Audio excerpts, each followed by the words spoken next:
Hello दोस्तों, स्वागत है आपका अपने परिवार कल्चरल क्लासेस में। दोस्तों, मैं जयंत सर आज लेके आ गया हूँ एक चैप्टर। इस चैप्टर का नाम है प्रगीत और समाज। दोस्तों, इससे पहले हम लोग इसका फर्स्ट पार्ट कर चुके हैं। ठीक दोस्तों, उसमें हम लोगों ने पढ़ा, क्या पढ़ा? आचार्य रामचंद्र शुक्ल जी के बारे में पढ़ा। कैसे उसको जो है गीति काव्य से उसको संतोष प्राप्त नहीं हुआ है। जब वह प्रबंध काव्य को देखे, पढ़े, ग्रहण किए, तब उसको संतोष हुआ। ठीक दोस्तों, उसके बाद जो है हम लोगों ने गजानन माधव मुक्तिबोध के बारे में देखा। उसके बाद एक कवि त्रिलोचन है, उसके बारे में पढ़ा हम लोगों ने बहुत ही शानदार तरीके से। और यहाँ पर जो है थोड़ा सा नागार्जुन के बारे में भी चर्चा किया गया है। किसके द्वारा? नामवर सिंह द्वारा। प्रगीत और समाज के लेखक कौन है? नामवर सिंह। दोस्तों, आप लोगों को हम बता चुके हैं कल वाले वीडियो में ही क्या बताया कि प्रगीत का मतलब क्या होता है?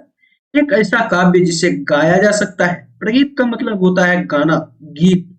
ठीक दोस्तों, चलिए एक बार कमेंट में बताइए कि प्रगीत का मतलब क्या होता है। ठीक दोस्तों, दोस्तों एक बार अपने दोस्तों के साथ मजेदार तरीके से शेयर कर दीजिए ताकि आपका दोस्त भी इससे लाभान्वित हो सके और अच्छे से अच्छे अंक प्राप्त कर सके। तो चलिए दोस्तों, बिना विलंब किए शुरू करते हैं आज का सेशन। बने रहिएगा अंत तक, बहुत ही मजा आने वाला है। एक एक चीज के बारे में पढ़ेंगे बहुत ही शानदार तरीके से। चलिए, कभी क्या कहना चाह रहे हैं यहाँ पे, आइए देखते हैं कि आलोकों की दृष्टि में सच्चे अर्थों में प्रगीतात्मकता का आरंभ यही है जिसका आधार है समाज के विरुद्ध व्यक्ति। दोस्तों, आलोकों मतलब वही आलोचनाकार। उसकी दृष्टि से सच्चे अर्थों में प्रगीतात्मकता का मतलब क्या होता है? प्रगीतात्मकता का मतलब होता है एकांत संगीत। एकांत संगीत मतलब वही अकेला संगीत। अकेला जो संगीत सुनकर जो आपके मन को, आपके दिल को बहुत ही आनंद मिले। ठीक दोस्तों, समझिए यहाँ तक। चलिए आगे देखते हैं। इस प्रकार प्रगीतात्मक का अर्थ हुआ एकांत संगीत। देखिए दोस्तों, अभी हम लोग कुछ ही देर पहले इसकी चर्चा किए हैं कि प्रगीतात्मकता का अर्थ क्या हुआ? एकांत संगीत। याद रखिएगा, पूछ देगा आपको कि प्रगीतात्मकता का अर्थ डैश होता है, तो क्या होता है? एकांत संगीत होता है। चलिए, अथवा अकेले कंठ की पुकार। ठीक दोस्तों, प्रगीतात्मकता का अर्थ क्या होता है? एकांत संगीत मतलब अकेला संगीत, या फिर अकेले कंठ की पुकार मतलब गले की पुकार, अकेले ही। ठीक, समझे यहाँ तक? प्रगीतात्मकता का मतलब क्या होता है बहुत ही शानदार तरीके से अभी हम लोग समझे। अगर कोई भी दिक्कत हो तो कमेंट में जरूर बताइएगा, आपका हर एक सवाल का जवाब इधर से दिया जाएगा। ठीक दोस्तों, चलिए बढ़ते हैं आगे, देखते हैं क्या है आगे। प्रगीतात्मकता की यह धारणा इतनी मलबुद्ध हो गई, इतनी बद्धमूल हो गई है कि आज भी प्रगीत के रूप में प्रायः उसी कविता को स्वीकार किया जाता है जो नितांत व्यक्तित्व और आत्मपरक हो। क्या कह रहे हैं यहाँ पे कि प्रगीतात्मकता की यह धारणा, ये जो आजकल का जो एकांत संगीत है, अकेले कंठ की पुकार की जो धारणा है, इसकी बद्धमूल मतलब दृढ़ अटल हो गई है। इतनी दृढ़ और अटल हो गई है कि आज भी प्रगीत के रूप में प्रायः, प्रगीत मतलब वही गाना, गीत के रूप में प्रायः उसी कविता को, जो किस कविता को, जो सिर्फ अकेले में सुना जा सकती है, जो सिर्फ अकेला संगीत होता है, दृढ़ और अटल होता है, उस गाना को, उस गाना को प्रायः उसी कविता को स्वीकार किया जाता है जो नितांत, नितांत मतलब क्या होता है? अत्यधिक, यानी कि असाधारण। और व्यक्ति, व्यक्ति मतलब वही अपने आप को होता है, कोई व्यक्ति होता है ना, उसको व्यक्ति में आत्मपरक हो। आत्मपरक का मतलब आपको क्या बताएं? आत्म केंद्रित उसी कविता को स्वीकार किया जाता है। ठीक है, जो कि एकदम अटल है, दृढ़ है, उसी कविता को स्वीकार किया जाता है, आत्म केंद्रित किया जाता है। ठीक, समझे यहाँ तक? चलिए बढ़ते हैं जिसको इसी शानदार तरीके को बरकरार रखते हुए आगे और पढ़ते हैं क्या कर रहे हैं यहाँ पे नामवर सिंह बहुत ही शानदार तरीके से। क्योंकि इस प्रकार के व्यक्तिवाद को जन्म देने वाली औद्योगिक पूंजीपति समाज व्यवस्था समाप्त करने की जगह और भी विकसित होती जा रही है। इसीलिए क्या कर रहे हैं कि इसीलिए फिलहाल प्रगीत कविता की इस मानसिक धारणा से छुटकारा संभव ही नहीं है। अब देखिए क्या कर रहा है कि क्योंकि इस प्रकार के व्यक्तिवाद को जो जन्म देने वाली जो औद्योगिक, यानी कि जो जो बिजनेसमैन है, पैसा वाला, जो बहुत सारा पैसा वाला बिजनेसमैन है, वह समाज व्यवस्था, समाप्त होने की जगह और भी विकसित होती रही है, विकसित हो रही है। इसलिए जो फिलहाल जो अभी है प्रगीत गीत, ये जो प्रगीत है, ये जो गीत है, ये जो गाना है, कविता की इस मानसिक धारणा से छुटकारा संभव ही नहीं है। इसको तो बढ़ावा दे रहा है, यह तो और ज्यादा विकसित हो रहा है। इस समाज व्यवस्था में कौन विकसित कर रहा है, बढ़ावा कौन दे रहा है, जन्म कौन दे रहा है? पैसे वाले लोग, बिजनेसमैन लोग। ठीक दोस्तों, समझे यहाँ तक बहुत ही शानदार तरीके से। तो चलिए इसी शानदार तरीके को बरकरार रखते हुए बढ़ते हैं आगे और देखते हैं क्या कर रहे हैं नाम बरसी बहुत ही शानदार तरीके से उसके द्वारा लिखा गया है। ध्यान दीजिएगा, एक एक चीज के बारे में हम लोग पढ़ेंगे। चलिए, कह रहे हैं यहाँ पे कि निश्चय ही इस स्थिति में कुछ परिवर्तन घटित हुआ है। अब देखिए क्या घटित हुआ है, क्या परिवर्तन हुआ है, हम लोग देखेंगे। फलतः कवि की मानसिकता भी बदली है। अब देखिए, कवि की मानसिकता भी बदली। हम लोग कवि देखे हैं किसके बारे में, गजानन माधव मुक्तिबोध, कवि त्रिलोचन, उसके बाद ठीक है, ये सब कवि हम लोग देखे हैं। पहले चलिए आगे देखते हैं क्या कह रहे हैं कि व्यक्ति बनाम समाज जैसे सरल द्वंद का स्थान समाज के अपने अंतर विरोधियों ने ले लिया है। क्या कर रहा है कि व्यक्ति बनाम, बनाम का मतलब होता है एक नाम पर या किसी के प्रति, उसको बोला जाता है बनाम। या किसी किसी व्यक्ति, किसी के प्रति समाज जैसे सरल द्वंद का स्थान समाज के अपने अंतर विरोधों में ले लिया है। ठीक, उसके बाद कह रहा है कि व्यक्तिवाद उतना वो स्वस्थ नहीं है, वो व्यक्तिवाद जो है उतना आश्वस्त नहीं है। ठीक है, स्वयं स्वयं व्यक्ति के अंदर भी अंतः संघर्ष पैदा हुआ। व्यक्ति के अंदर जो है अंतः संघर्ष पैदा हो चुका है। आज विद्रोह का स्थान आत्म विडंबना ने ले लिया है। विद्रोह का जो स्थान है वह आत्म विडंबना, यानी कि अपना नकल जो उतार रहा है उसका स्थान ले चुका है विद्रोह। ठीक ना, इस प्रकार प्रगीतात्मकता विडंबनाग्रस्त हुई हुई है। इसके रचना विन्यास में पेचीदगी आई है। पेचीदगी का मतलब होता है घुमावदार। ये रचना विन्यास में जो है पेचीदगी आई है। आत्मपरकता कदाचित और भी बढ़ी है। इसके साथ ही आत्मीयतर का दबाव भी बढ़ा है। आत्मीयतर कोई कवि है, उसी कविता टाइप से कुछ है। ठीक है, कथाचित नई कविता की प्रगीतात्मकता में आए नए मोड़ों और मरोड़ों को इसी आलोक में समझा जा सकता है। मतलब तथाकथित नई कविता की प्रगीतात्मकता में आए नए मोड़ मरोड़ को इसी आलोक में समझा जा सकता है और किसी में नहीं समझा जा सकता है। ठीक है, चलिए आगे देखते हैं क्या कह रहे हैं नंबर सिंह। इस प्रसंग में मुझे शमशेर जी की, शमशेर बहादुर सिंह बहुत ही फेमस कवि है, आप लोग ध्यान दीजिएगा थोड़ा सा। इस प्रकार में इस प्रसंग में मुझे शमशेर जी की 1941 में लिखी एक कविता याद आ रही है। अब देखिए, शमशेर बहादुर सिंह की यहाँ पे थोड़ा चर्चा कर दिए हैं, उसकी कविता यहाँ पे थोड़ी सी लिखी हुई है, ध्यान दीजिएगा आप लोग। 1941 की बात है यह, जिसे संयोग से उन दिनों काशी में एक शाम उन्हीं के मुख से सुनने का सौभाग्य प्राप्त हुआ था। कविता इस प्रकार है। कविता क्या है, आइए हम लोग सब मिल के पढ़ते हैं और जानते हैं। लेकर सीधा नारा कौन पुकारा, लेकर सीधा नारा हमको कौन पुकारा, अंतिम आशाओं की संध्याओं से पलकें डूबी डूबी ही सी थी पर अभी नहीं है। अंतिम आशाओं की संध्याओं से पलकें डूबी ही सी थी पर अभी है ही नहीं। कोई सुनता सा था मुझे कहीं, वो जो है कोई सुनता था पर अभी कहीं नहीं है। पर किसने यह सातों सागर के पार एकाकीपन से ही मानो हार एकाकी उठ मुझे पुकार, एकाकी उठ मुझे पुकार। कई बार मैं समाज तो नहीं, न मैं कुल जीवन, कण समूह में हूं मैं केवल एक कण, कौन सहारा मेरा कौन सहारा। ऐसा कविता है। किसका कविता है यह? शमशेर बहादुर सिंह का। थोड़ा ध्यान से आप लोग पढ़ लीजिएगा एक दो बार, बहुत ही ज्यादा कुछ करने का कोशिश कर रहा है। चलिए आगे बढ़ते हैं, देखते हैं क्या कर रहे हैं फिर नामवर सिंह। कह रहे हैं नामवर सिंह की आज दोबारा इस कविता को पढ़ते हुए मुझे थियोडोर एडोर्नी का एक वाक्य याद आ रहा है। देखिए यहाँ पे थियोडोर एडोर्नी का एक वाक्य याद रखिएगा। थियोडोर एडोर्नी कोई यहाँ पे कैरेक्टर है, कोई व्यक्ति है, किसी का नाम है, ठीक है ना। अब उसका वाक्य क्या है, आइए उसको ध्यान दीजिएगा। आपको पूछ देगा कि फलना जो पंक्ति है यह किसका कथन है या किसका वाक्य है, तो क्या कहिएगा आप? आइए उसको ध्यान से समझिएगा।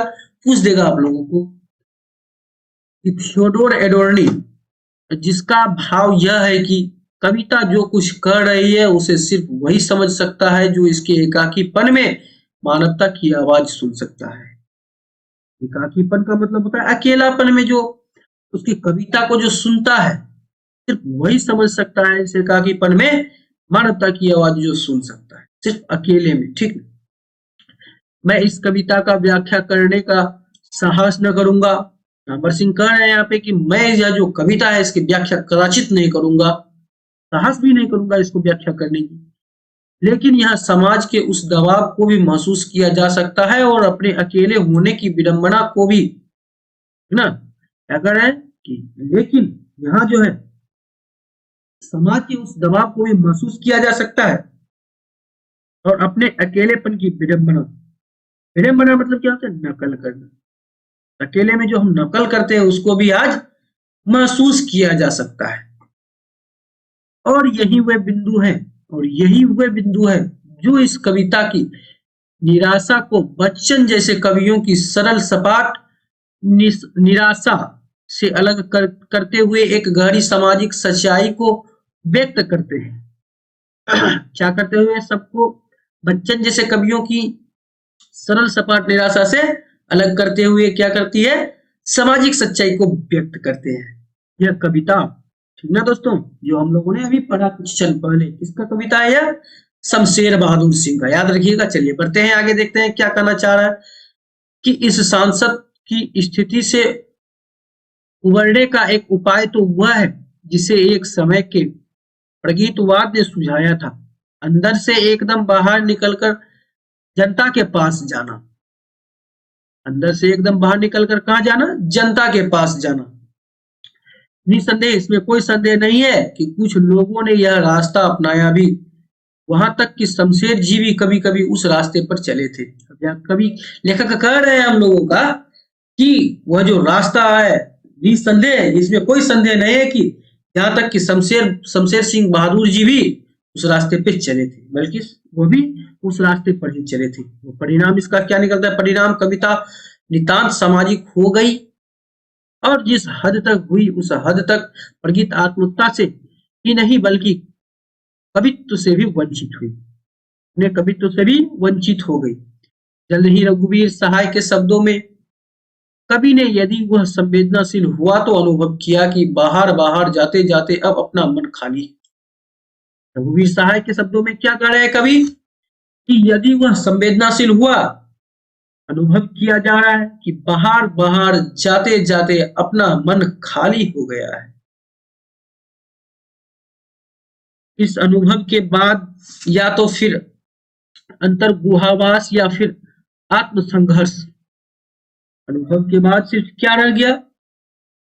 फिर तो आत्मसंघर्ष, यानी कि अपने आप से संघर्ष करना होगा। नई कविता के अनेक कवियों ने अंतर्गुहावास का रास्ता अपनाया तो मुक्तिबोध ने आत्मसंघर्ष का।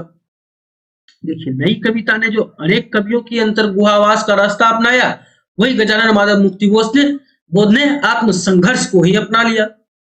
देखिए यहाँ पे क्या क्या कह रहे हैं कि जो उन्हें पढ़ाया वही संघर्ष में भी झोंकता रहा। गजानन माधव मुक्तिबोध जो है उन्हें वही संघर्ष, यानी कि बाहर के संघर्ष भी उन पर झोंकता रहा, लेकिन वह उसका सामना करते हुए सिर्फ आत्मसंघर्ष को ही अपनाया। ठीक, एक में प्रगीतात्मक सीमित हुई तो दूसरे में प्रगीतात्मक के कुछ नए आयाम उद्घाटित हुए। आयाम मतलब विस्तार, ठीक ना, विस्तारित वह उद्घाटित हो गया। कहने की आवश्यकता नहीं कि इन दो छोरों के बीच तथा इसके अलावा और भी अनेक स्थितियां रही है। इसके ब्यौरे में जाने का समय संप्रति नहीं। ब्यौरे का मतलब होता है विश्लेषण, ठीक ना। विश्लेषण में जाने की कोई संप्रति ही नहीं है। प्रसंगवश इतना ही कहना काफी होगा कि अभी कुछ साल पहले एक दशक ऐसा ऐसा फिर आया था जब अनेक कवि अपने अंदर की दरवाजा तोड़कर एकदम बाहर निकल आए थे और व्यवस्था विरोध के जुनून में उन्होंने ढेर सारी सामाजिक कविताएं लिख डाली। अब देखिए, एक दशक निकला, एक ऐसा दशक जिसमें जो है कवि जो है अंदर के दरवाजा को तोड़कर एकदम बाहर निकल आए और व्यवस्था के विरोध के जुनून में उन्होंने ढेर सारी सामाजिक कविताएं लिख डाली, जिन्होंने जिन्हें देखकर कविता को भी शर्म आ गए। देखिए, ऐसा ऐसा कविता लिखी कि जो स्वयं कविता को भी देखकर शर्म आ जाए। गनीमत है कि वह दौर जल्द ही खत्म हो गया। गनीमत का मतलब होता है लूटा हुआ माल, समझे, जिसको लूटपाट करके एकदम रख दिया गया लूटा हुआ माल है कि वह जो जल्द ही खत्म हो गया, वह दौर जल्द ही खत्म हो गया। नहीं तो अभी तो क्या क्या हो जाता इस धरती पे, ठीक ना, इस कविता के जरिए। ठीक, चलिए आगे बढ़ते हैं, देखते हैं क्या कहना चाह रहे हैं नामवर सिंह। पिछले 5 वर्षों से हिंदी कविता के वातावरण में फिर कुछ परिवर्तन के लक्षण दिखाई पड़ रहे हैं।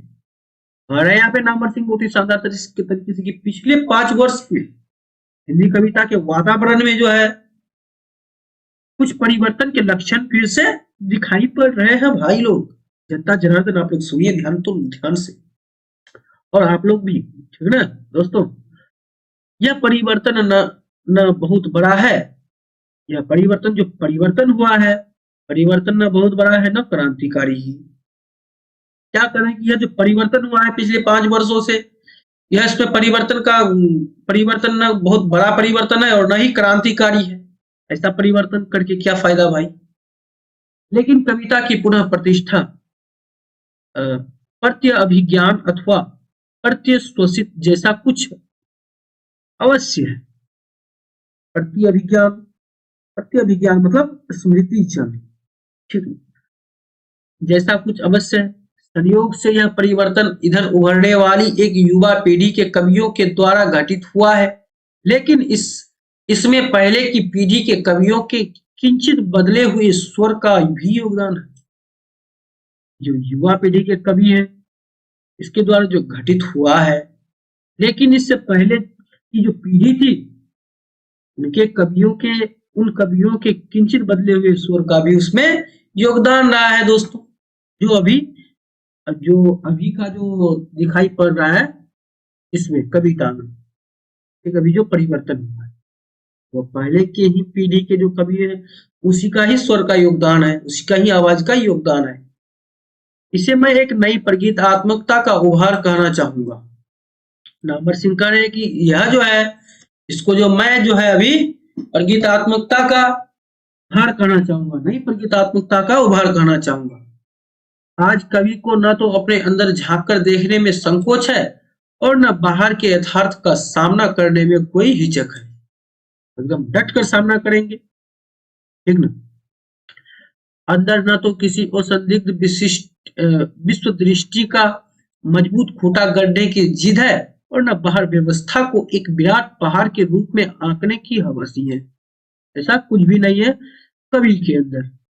बाहर छोटी से छोटी घटना, स्थिति वस्तु आदि पर नजर है और कोशिश है उसे अर्थ देने की।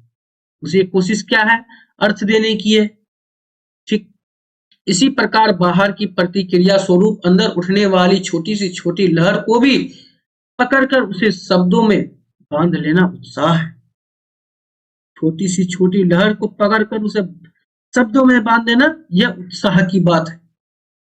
अब यह स्पष्ट दिखाई दे रहा है कि न रोमांटिक ढंग का व्यक्तिवादी विद्रोह संभव है और न अपने अंदर सिमटकर मानसिक जुगाली करने में ही निष्कृति है। गरज की एक नए स्तर पर कवि व्यक्ति अपने और समाज के बीच के रिश्ते को साधने की कोशिश कर रहा है और इस प्रक्रिया में जो व्यक्तित्व बनता दिखाई दे रहा है वह निश्चय ही एक नए ढंग की प्रगीतात्मकता के उभार का संकेत है। क्या कर रहा है यहाँ पे नामवर सिंह? कि गरज की एक नए स्तर पर जो कभी व्यक्ति अपने समाज के बीच के रिश्ते को साधने की जो कोशिश कर रहा है ना, प्रक्रिया में जो व्यक्तित्व बनाई दिखाई दे रहा है, वह निश्चय ही एक क्या है, नए ढंग की प्रगीतात्मकता। प्रगीतात्मकता का मतलब हम लोग क्या पढ़े, एकांत संगीत। ठीक है, एकांत संगीत में जो है उभार का यह संकेत है।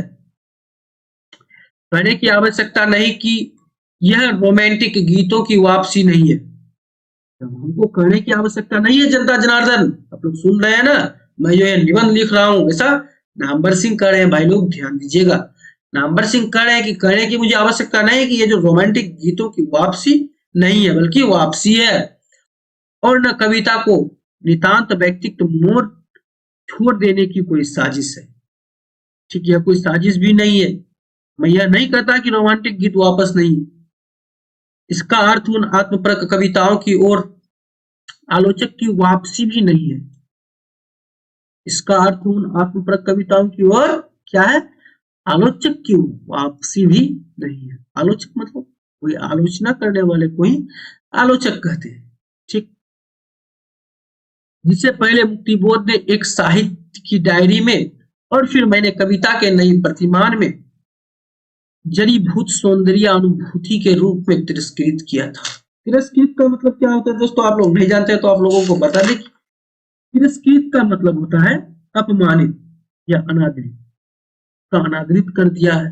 किसमें, नामवर सिंह का यहाँ पे एक डायरी है या कुछ पुस्तक है, कविता के नए प्रतिमान। याद रखिएगा, बहुत ही शानदार है। आपको पूछेगा कि कविता के नए प्रतिमान के लेखक कौन है, तो नामवर सिंह है। ठीक, बहुत ही फेमस है, बहुत बार पूछ चुके हैं।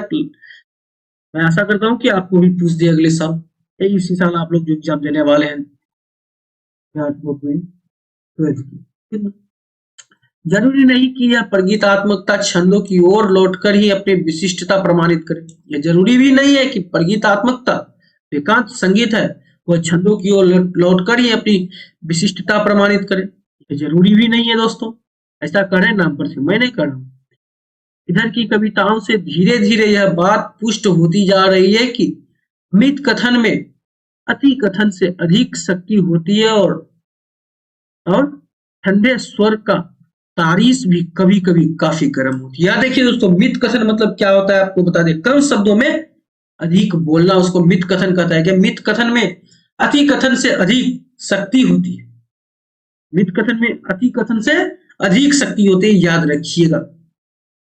और ठंडे स्वर की तारीस, तारीस तारीस का मतलब होता है प्रभाव, और जो प्रभाव जो है, प्रभाव भी कभी कभी काफी गर्म होता है। ठीक, याद रखिएगा। चलिए बढ़ते हैं आगे और पढ़ते हैं क्या कर रहे हैं कि यदि यदि सिर्फ दो ठोस उदाहरणों से अपनी बात स्पष्ट करनी हो तो इस नई प्रगीतात्मकता का एक पहलू केदारनाथ सिंह को इस कविता से व्यक्त होता है। देखिए, केदारनाथ सिंह का कुछ कविताएं उसको हम लोग पढ़ेंगे और ध्यान से देखेंगे क्या करें कि केदारनाथ, उसका हाथ अपने हाथ में लेते हुए मैंने सोचा दुनिया को हाथ की तरह गर्म और सुंदर होना चाहिए। उसका हाथ अपने हाथ में लेते हुए मैंने सोचा दुनिया को हाथ की तरह गर्म और सुंदर होनी चाहिए। यह कविता किसकी है, केदारनाथ सिंह की है, याद रखिएगा। बहुत ही शानदार तरीके से यहाँ से व्यक्त किए हैं, कौन, नामवर सिंह यहाँ पे व्यक्त किए हैं। किसकी कविता, केदारनाथ सिंह की कविता को यहाँ पे व्यक्त किए हैं बहुत ही शानदार तरीके से। कविता क्या है, एक बार फिर से सुन लेते हैं। उसका हाथ अपने हाथ में लेते हुए मैंने सोचा दुनिया को हाथ की तरह गर्म और सुंदर होनी चाहिए। दुनिया को जो है अपने हाथ की तरह गर्म और सुंदर होनी चाहिए।